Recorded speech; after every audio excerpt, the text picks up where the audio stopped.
না ঠিক হলে কোনো সাজই ঠিকঠাক লাগে না।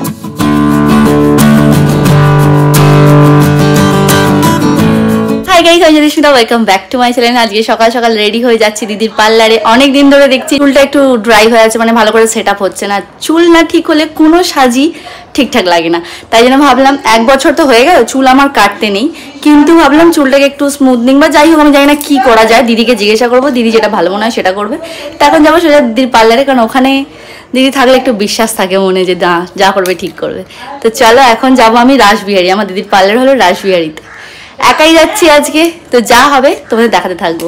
পৌঁছে গেছি দিদির সালোয়ানি। এখানে আলাওয়ানি লেডি, আর এটা কিন্তু নিচে নয়, ওপরে আরেকটা ফ্লোর আছে।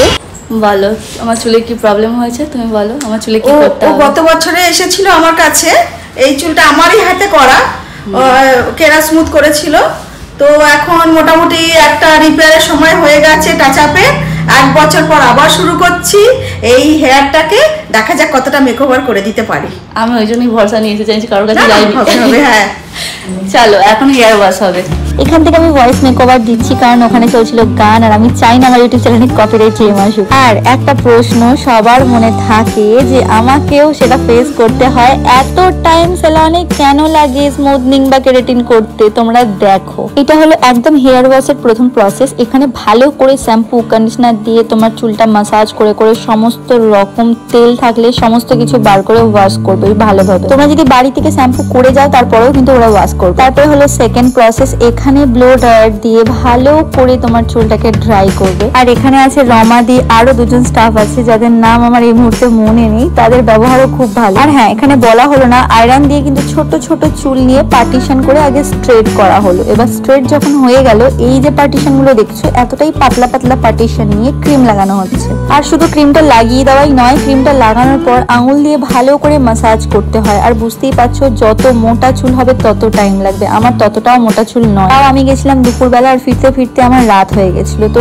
এটাতে টাইম টেকিং প্রসেস। কেন বলছি আরো বুঝতে পারবে, ভিডিওটা এখনো বাকি আছে। এই ক্রিমটা লাগিয়ে কতক্ষণ ধরে যে মাসাজ হচ্ছে তোমাদের আমি এই জন্যই ভিডিওটা স্কিপ করছি না, তোমাদের দেখানোর জন্যই। আর লিটারালি আমাদেরও ঘাড় কোমর সব ব্যথা হয়ে যায় বসে বসে। ক্রিমটা ঠিকঠাক সময় হয়ে যাবার পর দিদি বললো ওয়াশে যেতে, আর এটা ছিল আমার সেকেন্ড টাইম ওয়াশ। এখানেও চুলটা ভালো করে ওয়াশ করে নিতে হবে যাতে একটুও চুলে ক্রিম না থাকে। আর সত্যি কথা বলতে এই ওয়াশের সময়টা না খুব আরাম লাগে, ঘুম পেয়ে যায় লিটারালি। এর পরের প্রসেসটা তোমাদের জানা আছে, হেয়ার ড্রায়ারই হবে, কিন্তু প্রসেসটা একটু অন্যরকম আর অনেকটা টাইম টেকিং। তাই জন্য দিদি আমাকে একটা চিকেন রোল হাতে ধরিয়ে দিয়েছিল, কারণ অনেকটা সকালে আমি বাড়ি থেকে খেয়ে দিয়ে বেরিয়েছিলাম। আর যে প্রসেসটা বলছিলাম কেন টাইম টেকিং, এখানে কিন্তু ড্রাই করা হয় চুলটা, কুলিং প্রসেস, তাই চুলটা শুকনো হতে অনেকটা টাইম লাগে। এরপরে এলো হেয়ার কালার। আমার ইচ্ছা ছিল কালার করার, আগের বারেও যেহেতু কালার করেছিলাম তাই কালারের লতটা একটু লেগে গেছিল, তাই এবারেও বললাম আমাকে কিছু কিছু জায়গায় একটু হাইলাইট করে দাও। হেয়ার কালার করলে অনেকটা টাইম লাগে, কারণ অ্যালুমিনিয়াম ফয়েল যখন একবার মুড়ে দেওয়া হয় তারপরে সেকেন্ডবার ওটাকে খুলে একটু ব্লেন্ড করে আবার মুড়ে দিতে হয়। 4 জন মিলে লেগে পড়েছিল, দিদি একটু ব্লেন্ড করে দিচ্ছিল, আর একজন এই পাশ থেকে আমার চুলের কিছু কিছু হাইলাইট একটু ওয়াশও করে দিচ্ছিল। যেহেতু চুলের ভেতরে হাইলাইট ছিল, ওরকম ভাবে ওয়াশ করা যাচ্ছিল না, তাই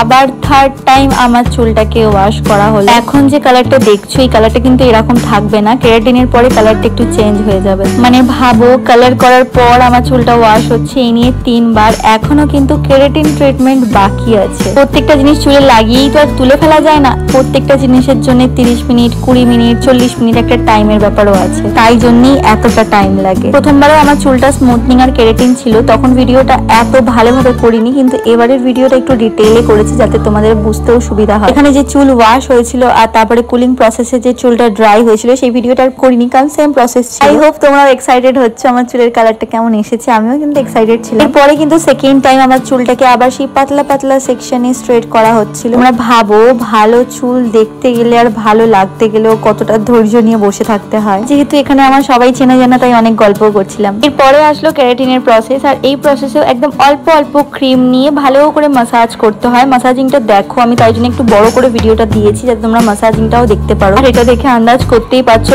এতটা চুল যখন এতটা পাতলা পাতলা সেকশন নিয়ে মাসাজ করে ক্রিম গুলো লাগানো হয় তাহলে কতটা টাইম লাগতে পারে। আর এই ক্রিমটা লাগানোর পর বেশি মাথা হেলানো যাবে না, কারণ যদি তোমরা বেশি নড়াচড়া করো তাহলে তোমাদের চুলের মধ্যে একটা ওয়েভ চলে আসে। এর পরের প্রসেসটা তোমাদের বলছি, এই প্রসেসটাও একটু অন্যরকম।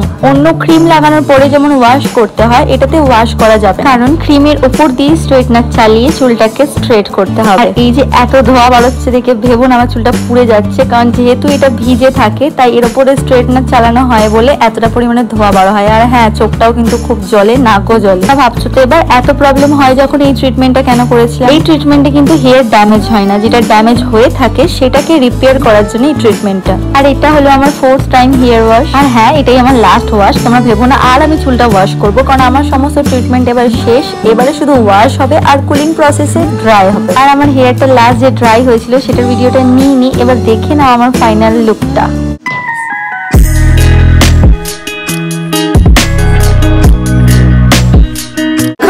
টোটাল চুলের প্রসেস ডান হয়ে গেছে, কেরা স্মুথ হয়েছে, কালার হয়েছে, আর সবটা দিদি কমপ্লিট করে দিয়েছে। দিদি আর আরো দুজন ছিল, বাড়ি চলে গেছে একজন। তো আজকে অনেকক্ষণ টাইম কাটছে, আমার চুলটা একদম ঠিকঠাক ভাবে মেকওভার করতে পেরেছি।